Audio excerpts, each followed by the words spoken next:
Hello everyone, my name is Shubham and today I talk about digestive system. So the digestive system is made up of the digestive tract and other organs that helps the body to break down and absorb food.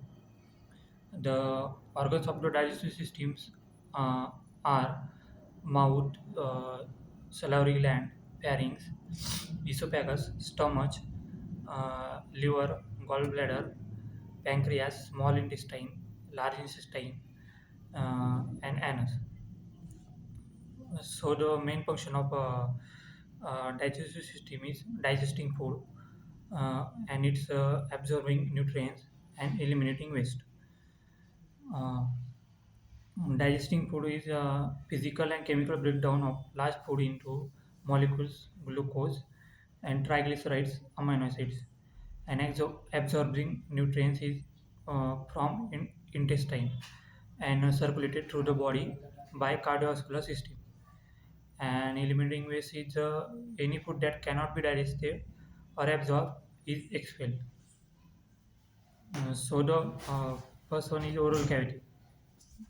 So digestion begins when food enters mouth and mechanically broken up by chewing, and tongues move food within mouth and mixes with saliva, uh, like digestive enzymes and lubricates are there, and taste buds on tongue surface, and that is for detect bitter, sweet, and salty sour flavors.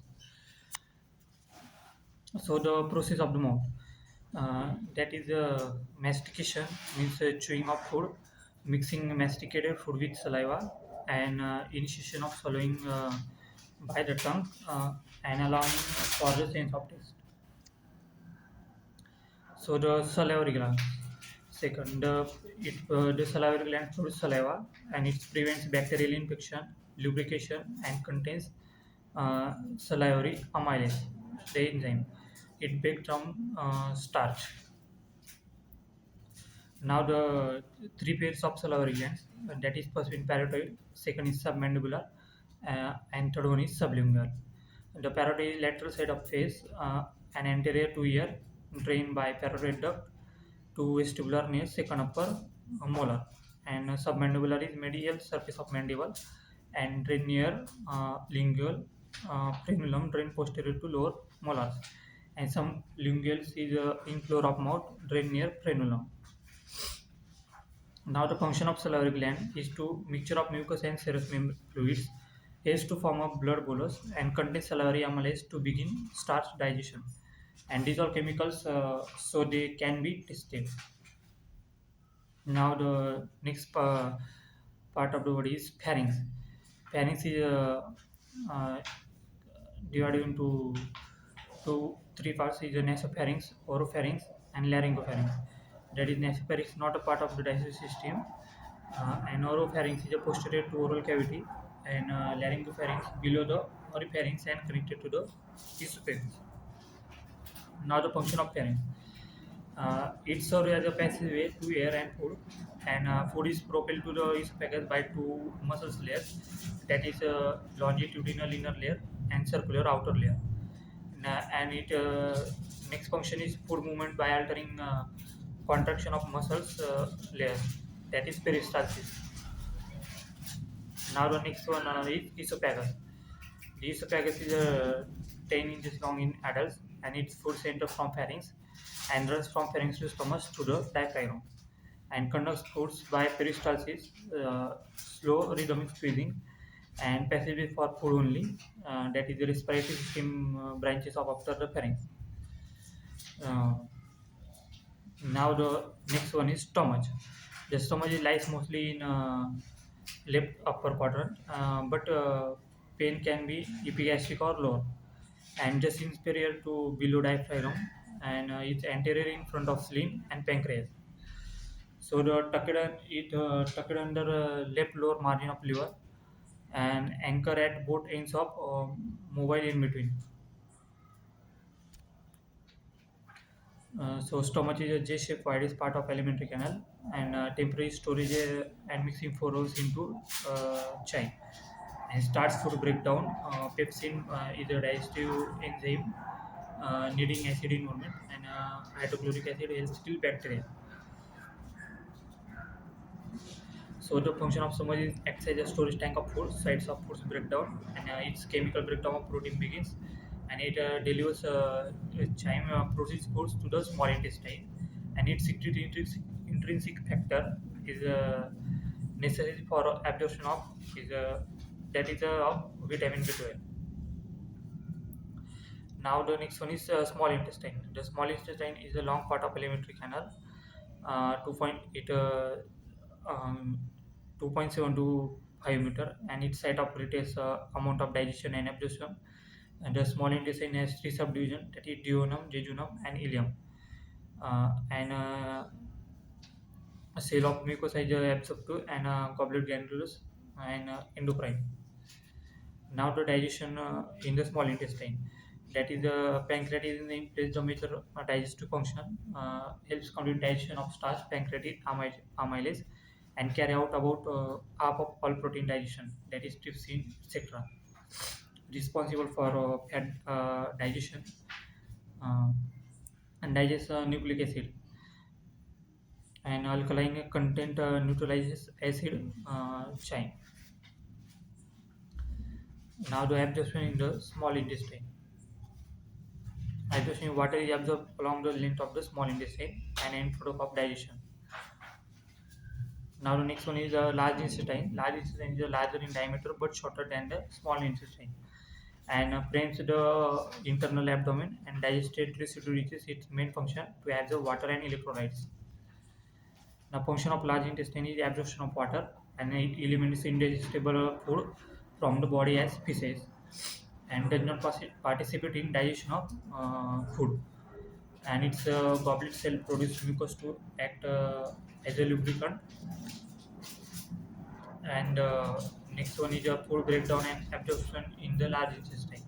That is, no digestive enzymes are produced, and resident bacteria digest remaining nutrients, and water and vitamin K and B are absorbed, and remaining materials are eliminated via feces.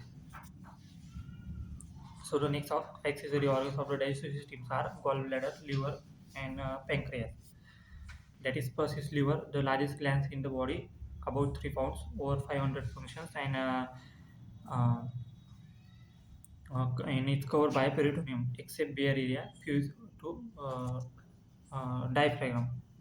The function of the liver is bile production and storage and nutrient interconversion, detoxification, phagocytosis, and synthesis of albumin, globulins, and heparin, and other clotting factors. Now the role of liver in metabolism. It several roles in digestion, that detoxifies drugs and alcohol and degrades hormone, and plays a central role in metabolism. And that is next one is gallbladder. Gallbladder is bile is produced in the liver, and bile is stored in the gallbladder, and it helps to dissolve fat and cholesterol. Next one is pancreas. Pancreas is a producer of wide spectrum of digestive enzymes that break down all categories of foods, and enzymes are secreted into duodenum. And endocrine products of pancreas is insulin and glucagons. Now, process of digestion is ingestion, propulsion, peristalsis, and segmentation.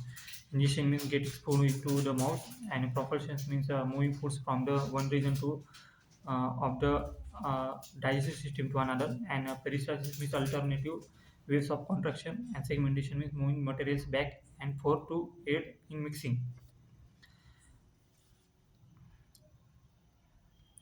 And now the disorders of the gastrointestinal system. That is, first is peptic ulcer. That is loss of tissue from the lining of the digestive tract, maybe acute or chronic, and it classified as a gastric or duodental. Stage develop 24 into to 48 hours after event, and it causes drug stress, heavy alcohol and tobacco use, infection, and that condition that cause high gastric acid concentration, and that treatment in peptic ulcer is drug therapy, that is the antacid that is given for peptic ulcer, and steroid receptor blockers are also given, and anticholinergics uh, anticholinergics like pantene, ravinol, bentyl, and sucralfate, and antibiotics like tetracycline are given to uh, uh, treatment of peptic ulcer. And treatment goals relieve symptoms, promote healing, prevent complication and recurrence. Next one is stomach cancer. That is common in males, and that African Americans over 70 and low socioeconomic status, and 60% decrease in past 40 years. So risk factor is pernicious anemia, chronic gastritis, and cigarette smoking, diet high in starch, salt element, and pickled foods, nitrates. That treatment is stomach cancer is to surgery, chemotherapy, radiation, the subtotal of gastrectomy and total gastrectomy. The next one is obesity. Obesity is increasing body weight 20% over ideal, and caused by exercise, fat, morbid obesity twice ideal, and it causes hereditary body fluids, metabolism, and psychosocial factor. Calorie intake exceeds demand, and the treatment in obesity is weight reduction diet and drug therapy, mainly amphetamines are given to them, and nursing care, assessment, diet monitoring, education. And next one is diarrhea. Diarrhea is the passage of loose liquid stools with increased frequency associated with cramping and pain. That causes foods, allergies, infection, stress to feeding medication. And complications are usually temporary, can be dehydration or malnutrition. And treatment of diarrhea is to treatment is antidiarrheal drugs that given to uh, diarrhea, uh, who are suffering from diarrhea, and that is lumotil, imodium, kaolin, and aluminum hydroxide. And it is help to determine causes, weight, skin tuber, and abdominal distension, and perineal irritation, and skin integrity. And next one is constipation. Constipation is a hard, dry, infrequent stools, pass with difficulty, and it causes many inactivity, ignore, uh, argue, and drugs, age-related changes. And it complications are straining and facial infection. Another treatment of constipation is to given it laxatives to patient, and that is suppository enemas for prompt result, and stool softeners also given to them to increase the fluid dietary fibers, and is assessment monitor fluids and diet education, check for infection. And that is all about digestive system. Their disease. Thank you.